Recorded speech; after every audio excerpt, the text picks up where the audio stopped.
Om Namo Bhagavate Vasudevaya. Om Namo Bhagavate Vasudevaya. Om Namo Bhagavate Vasudevaya. Om Jnanatirmirandhasya Jnanandjana Shalakaya Chakshurunmilitam Yena Tasmai Shri Gurave Namaha. Okay, so you can ask everyone to listen and not talk.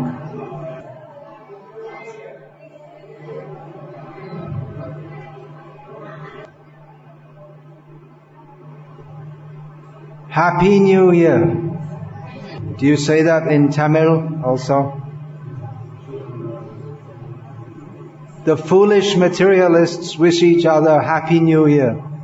Last year wasn't happy. The year before that wasn't happy. No year has ever been happy, but they hope that next year will be happy. This is called Maya. That even though we suffer unhappiness in this material world, we always think that in future I will be happy. Nate vidu swartagating hi vishnum durashaye bahirata maninas. People who do not know that the goal of life is Vishnu, they always hopelessly hope, that they will be happy in this material world. But this material world is by its very nature miserable. Janma mrityu jaravyadhi dukkha doshan darshanam. In Bhagavad Gita, Lord Krishna says that we should see how this material world is full of the miseries of birth, death, old age and disease. One more year has gone. It means that we're 1 year closer to death. This human life is achieved after many, many births. This human life affords an opportunity for self-realization. But we think that we'll be happy in this world, and therefore we don't pursue self-realization.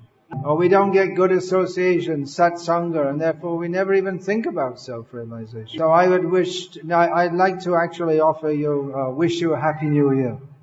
Because I know how you can be happy. If I give you 10 crores of rupees, will you be happy? You'll get caught by the income tax people. They're going around catching everyone. If you become very powerful, Chief Minister of Tamil Nadu, will you be happy? Well, one Chief Minister just died, and in due course of time, the next one will also die. So the beginning of happiness is to understand that we can't be happy in this material world. It's just a big illusion to think that this place is a place of happiness. But there is happiness. There is actual happiness. That is spiritual happiness. The title of this lecture is given, How to Attain Peace Through the Teachings of Bhagavad Gita. In Bhagavad Gita, Lord Krishna says, Ashantasya kutasukam. For one who is not peaceful, how can he be happy? So Bhagavad Gita teaches us not only how to be peaceful, but how to be blissful. Everyone wants to be happy. It's obvious, isn't it? That's why we say Happy New Year. But we don't know how to be happy. So Bhagavad Gita teaches us to be happy. The first thing we have to understand is that if we're trying to be happy in this material world, we're looking in the wrong place. First of all, we have to understand that the attempt to be happy in this material world is simply a waste of time. We are by nature happy beings. Why do you want to be happy? It sounds like a funny question, doesn't it? Of course you want to be happy. Everyone wants to be happy. That is because by nature we are happy. We are spiritual beings. Atma, Anmigal Atma, spiritual beings. So, the nature of Atma is to be happy. But in this material world, there's no happiness. So we have to go to the spiritual world. Om Tad Vishnu Paramam Padam Sada Pashyanti Suryayoho Diviva Chakshara. We should look up to the spiritual world and see Vishnu is there.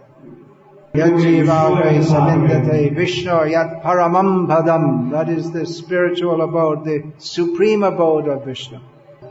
In the spiritual world, there's no birth, death, old age, or disease. There's no anxiety. There's no money. You think, well, how can we be happy without money? But you don't need money. Everything is automatically provided there by Krishna's mercy. That is the abode where there is always singing and dancing and happiness in association of Krishna. So we're stuck in this material world taking birth after birth after birth. This is a fact. We have to get born again and again and again. Why? Because we have forgotten our relationship with Krishna. We're trying to be happy in this material world. We simply have to recognize that we are spiritual living beings and Krishna is the supreme spiritual being. We are very small and He is very great. We are fully subordinate to Him. We are fully dependent on Him. If we simply recognize that I am a servant of Krishna, then all our problems are finished. Birth, death, old age and disease, all finished. To get mukti or moksha or free from material existence, it's not necessary to perform severe austerities. It's not necessary to study many shastras. Simply we have to understand I am an eternal servant of Krishna and chant His holy names and live a very pure life in His service. One can do so in family life. It is not necessary to be a sannyasi. The mothers looking after their children can sing songs of Krishna to the children. Just like I see so many little children are here, the mothers are looking after them. So the mothers, they're very concerned to see the baby is peaceful and happy, to see that they get fed nicely. But really, if the parents want to benefit the children in the best way, they have to teach them how they can not get born again in this world, how they can be free from repeated birth and death, how they can be eternally happy in the service of Krishna. So Akinchan Krishnadas Prabhu is sitting here. He's also from this area. At a young age, he took up preaching of Krishna Bhakti. So you can all be very proud of him. Now his father is 93 years old and seems he's almost going to leave his body very soon. But his father's life is glorious because he has a son who is a dedicated and fully absorbed devotee of Krishna. So even if the children want to serve, the children should serve their parents. The best way they can serve them is becoming absorbed in Krishna Bhakti. So I'd like to invite Akinchan Krishna Prabhu to say a few words here.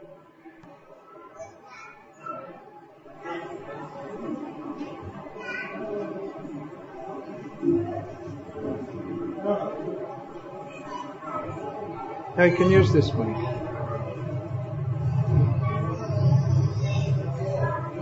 Can use this one. Yeah, go ahead.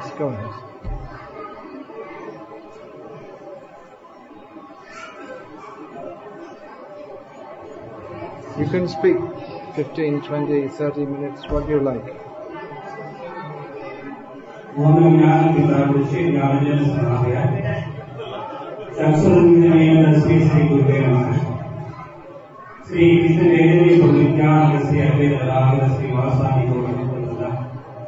Hare Krishna, Krishna Krishna, Hare Hare, Hare Rama, Rama Rama, Hare Hare. Hare Krishna, Hare Krishna. Then he will start this prayer by chanting Hare Krishna, Hare Krishna, Krishna Krishna, Hare Hare.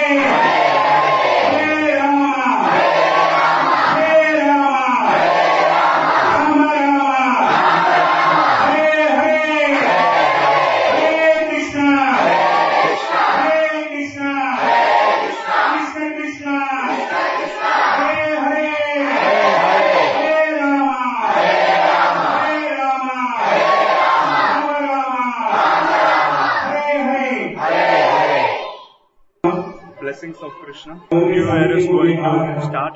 We are going to face a new year.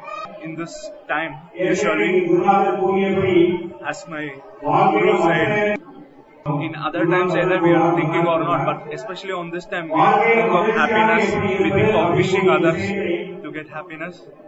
At least on this time we are thinking of God. At least everyone likes to go to temple, everyone likes to go to some churches like that. Even though other times we are not so much interested, at least we are doing this thinking that at least next year we will get some mercy of God.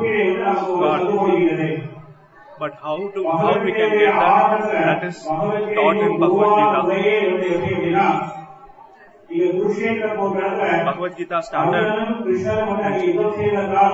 Arjuna and Krishna Dev, and they assembled there to war. But that time Arjuna, he told that I am not happy to fight with my relatives. I don't think so that I will be happy by fighting with my relatives. So Arjuna is asking, how can I be happy in this situation? So Lord is answering. And in this way the Bhagavad Gita is starting. Before explaining about happiness, Lord is explaining about some basic philosophies which we should understand to attain actual happiness. And it starts with who am I and who is God. So first we should understand this, and this is the basic thing to attain happiness. Why? Because unless and until we understand who am I, then whatever we may search for us, we won't get the proper thing. In human form we can understand. For example, we can understand even in human form of life, most of the people may regret to animalistic way of life by drinking and intoxication and all bad qualities. So this is not the actual way to get happiness in this human form. Krishna is saying in Bhagavad Gita that this human form of life is meant for understanding that we are the eternal spirit soul, living beings, Jiva. So this thing we should understand. Many times we go to many persons' death ceremony. We see so many people die. But even though we go there, unfortunately, we don't inquire that who is the person has died over there. Who is that person who has left there? We say he left the body, but who is the person? Unfortunately, we don't inquire on these things. So Lord says that we are not this body, we are Jivatma living in the body. This is the first teaching of Lord Shri Krishna in Bhagavad Gita. So after understanding that we are not this body and this spirit soul, then if we are trying to find happiness in the bodily platform, then it won't satisfy us. Since now we are identifying ourselves with this body, we try to enjoy this world using our body, like eating, mating, sleeping, defending, then pride, ego. So in this way we are trying to find happiness. But this kind of happiness, they are called as lower happiness, citrimbam. But Krishna is elevating us to a higher platform in which you can find higher happiness. So we Jivatma, after taking many births in different species, we attain this human form of life. And using this human form of life, we should understand that there is a supreme controller who is controlling us in each and every step in our life. Even in our day-to-day life, we face situations where we have to surrender ourselves to so many people. For example, when we are in the school, we have to surrender to the teachers, to the principal. If you are in an office, you are controlled by your boss. So in this way, as we are controlled by so many living beings in this world, in the same way, everything in this world is ultimately under one person's control, and that person is called God. And who is that God? who is God, who is supreme. And that is also a very confusing thing in this world. People don't understand who is the Supreme Personality of Godhead. They think that Shiva and so many other demigods as God. But in Bhagavad Gita, Krishna says that I am the Supreme Personality of Godhead. So, three things we have to understand from here, that we are not this body, we are the spirit soul, and this material world is not a place of happiness, as Guru Maharaj said. Not only that, it is said in Bhagavad Gita that the happiness which we try to enjoy in this material world, it doesn't give actually happiness. At the end, it gives misery. So, Maharaj was explaining that we won't be happy by the material things since we are spiritual beings. It is explained in scriptures that Krishna is the Supreme Personality based on the 6 opulences. But we can see in many religions, in order to just preach, they say that some particular person has God. But if you do research in detail in the Shastra, it is ultimately told that Krishna is the Supreme Personality of Godhead, and we Jivas are a spark of Krishna. We are the Amsa of Krishna, and that service which we can do to God, our Supreme Being, is called as Bhakti Seva. And since we have forgotten that service attitude towards God, instead of serving Krishna as we are trying to satisfy ourselves, we land up in trouble. In our process of repeated birth and death, through the evolution through species, till we attain this human form of life, the only opportunity which is given to us is to enjoy our material senses and material enjoyments. But in this human form of life, there is a rarest opportunity given by which we can actually understand who are we and who is God, what is our relationship, and how we can bridge, how we can again establish the lost relationship. And by doing that, we get the actual happiness. And the happiness which we get by attaining Krishna, it is incomparable. It cannot be compared to the happiness which we get by money, which we get by any material means. So this Bhakti Seva, it is not very difficult thing like any materialistic activity. It is not necessary for everyone to become a brahmachari or sannyasi. Even in the grahastha life, you can very easily follow this spiritual consciousness, Krishna consciousness. The first thing is Shravanam. We have to hear about God like this. In our everyday life, we are hearing so many things from TV, newspaper, phone, just by speaking Prajalpa. Instead of doing that, we have to like this, hear about Krishna, Rama, then we have to preach others, for example, for family people, their children, about the glories of Rama, Krishna. Second is chanting. We should practice chanting the names of the Lord Krishna. Also chanting the glories of Krishna. Number 3, so in our day-to-day life, we like to have relationship with so many materialistic people. Instead of doing that, we can have relationship with devotees. We can take their association, and we can come to temple regularly. We can hear about Lord, and by doing this, we can overcome death. Many times, sometimes the astrologer says that you will die at this age, at that age, 60, 70, so many things. By chanting the names of the Lord, we can cross over death. Actually, if you see, in this material world, if you see, there are a lot of spiritualistic organizations preaching spirituality. But what is the speciality in ISKCON is that whatever is being taught in this institution is based on Shastras. Everything is based on Shastras.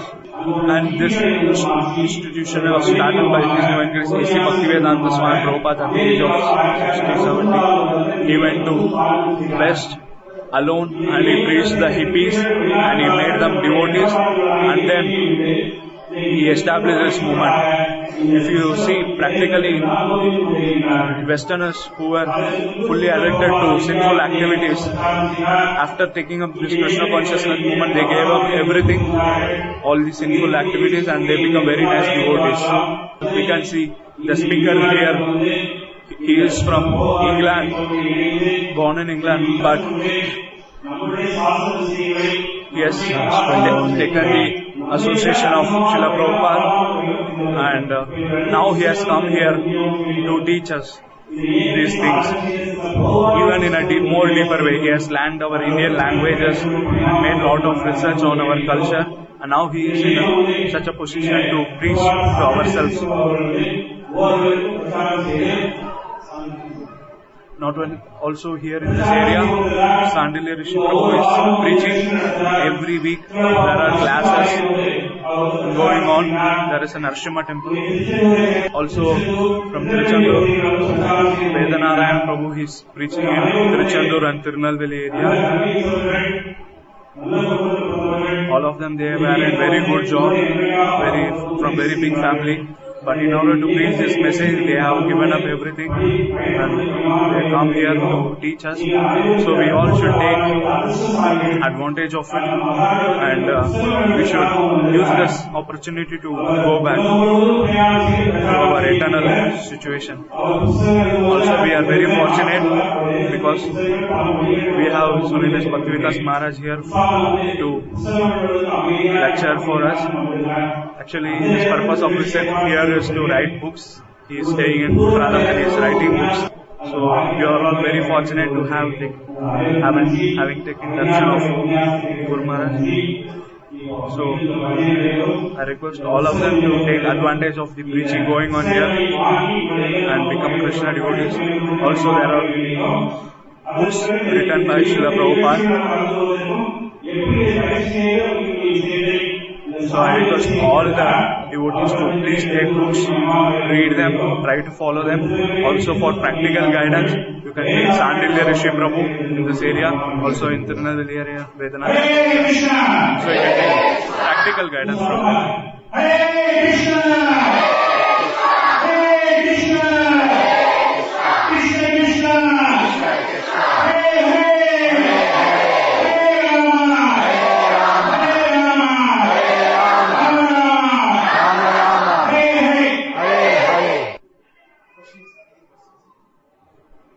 You can translate. He's saying that Guru Maharaj, we are worshipping Shiva as well as Vishnu, but it seems like you are pushing more on worshipping of Krishna. Yeah.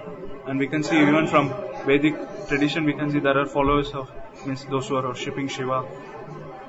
Yeah. Okay. Okay. Yeah. Supreme is one. Is it not? There are many gods, but Supreme is one. How can we understand who is Supreme? We have to understand from Shastra. Shastra means the message of God given to us by God to help us understand Him. And Shiva is known as Parameshvara and Vishnu is also known as Parameshvara. Shiva is known as Parameshvara, Vishnu is also known as Parameshvara. So, Shiva is Parameshvara within this material world. Just like if we ask, who is supreme in Tamil Nadu? So the answer is Chinnamma now. But then Tamil Nadu is within the whole of India. So, although it's true to say that supreme within Tamil Nadu is Chinnamma, if we look beyond, we can see the supreme for the whole of India is Narendra Modi. So like that within the whole material world, supreme is Shiva.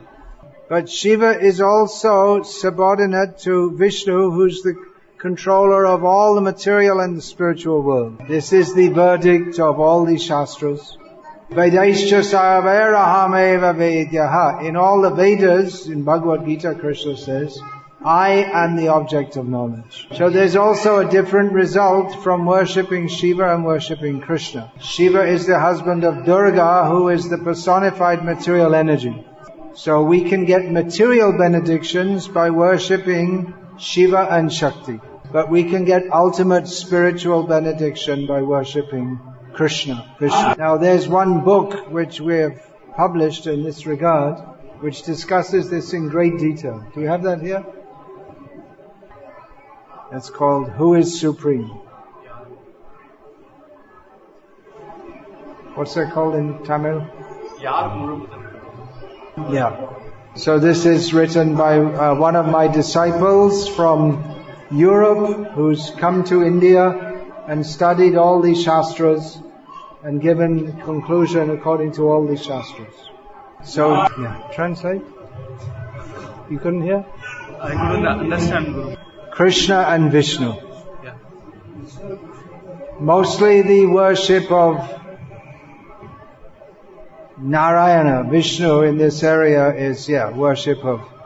There's no difference between Krishna and Vishnu, but Krishna is the original form of all the Vishnu forms, and he is the most loving and kind and beautiful.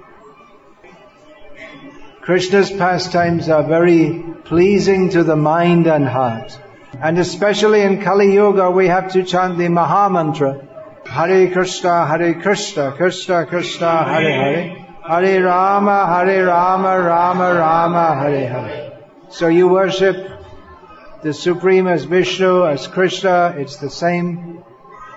But the very practical and very pleasing process in this Kali Yuga is to worship specifically Krishna by chanting the Hare Krishna mantra.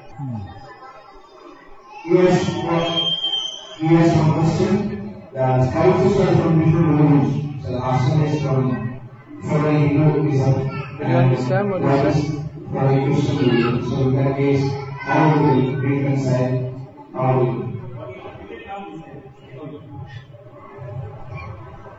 That's why I was worrying about the sound system. It doesn't seem very clear. Spouses are from different religions. Practicing different religions. How do we reconcile and practice this? I see. So say it in Tamil if you understood the question.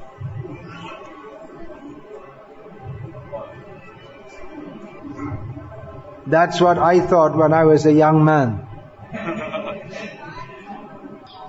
I want to go to God, but so many people are telling me so many different things. So I have to find the best path and the real path. So the best path to God first thing we should have knowledge of who God is. The best knowledge of God is given in the Vedic scriptures. And also we have to know who we are. And what is our relationship with God? I was raised in a religious system in which they tell you that if you don't do what they say in this life, God burns you in hell forever. It seemed to me that God, according to this description, was very cruel. So when I learned from Bhagavad Gita that God gives you chance after chance, birth after birth, I understood this is a better understanding of God. God means the supreme pure. So we have to lead a pure life if we are to attain God. So I was very satisfied when I came to this Krishna consciousness movement, because there's no meat eating, no cigarettes or alcohol, or even tea or coffee. No TV or cinema. TV and cinema means simply increasing Kam, Krodha and Lobha. So this might seem to be too strict. But if we want to attain this supreme pure, we have to be serious. We cannot lead a sinful life and attain God. So anyone who tells you that you can eat meat and do all materialistic activities and attain God, they're simply cheating you. God is in everyone's heart. He knows what we want. If we're actually sincere to find God, He will show us the path to go to Him. But if we want simply to make a show of being religious, then He'll give us some path by which we'll be cheated. Just like all this Ayappa season is going on. 40 days something, they don't eat meat. Then again they start eating meat. So what's the point? If they know that meat eating is wrong, then they should stop it forever. But they think, let me do something for some time, I'll get the blessings of God, and then I'll go back to being a rascal. So this kind of thing is simply for cheating people. If you actually want to attain God, you have to be very serious and sincere. Then?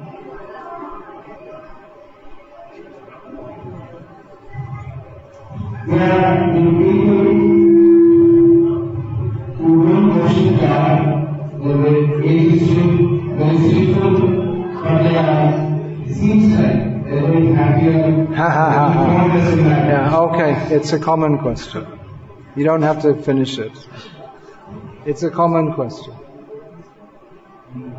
Okay, say it in Tamil. No one in this material world is happy. I think because someone has a big house and a big car, they're happy. No, they have more anxiety than others. But what happens, I'll explain. Someone, due to bad karma, they're in a very miserable position.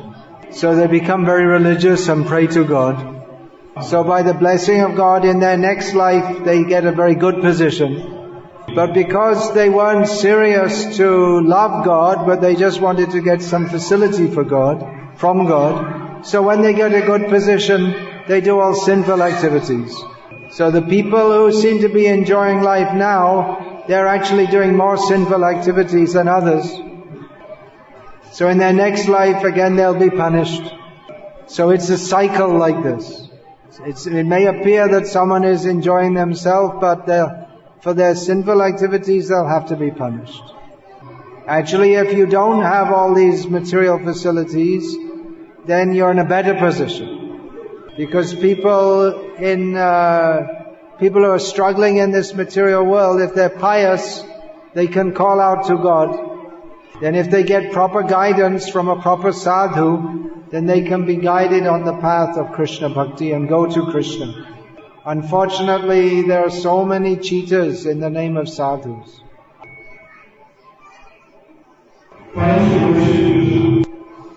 Couldn't hear anything. I heard the word Krishna, that's all.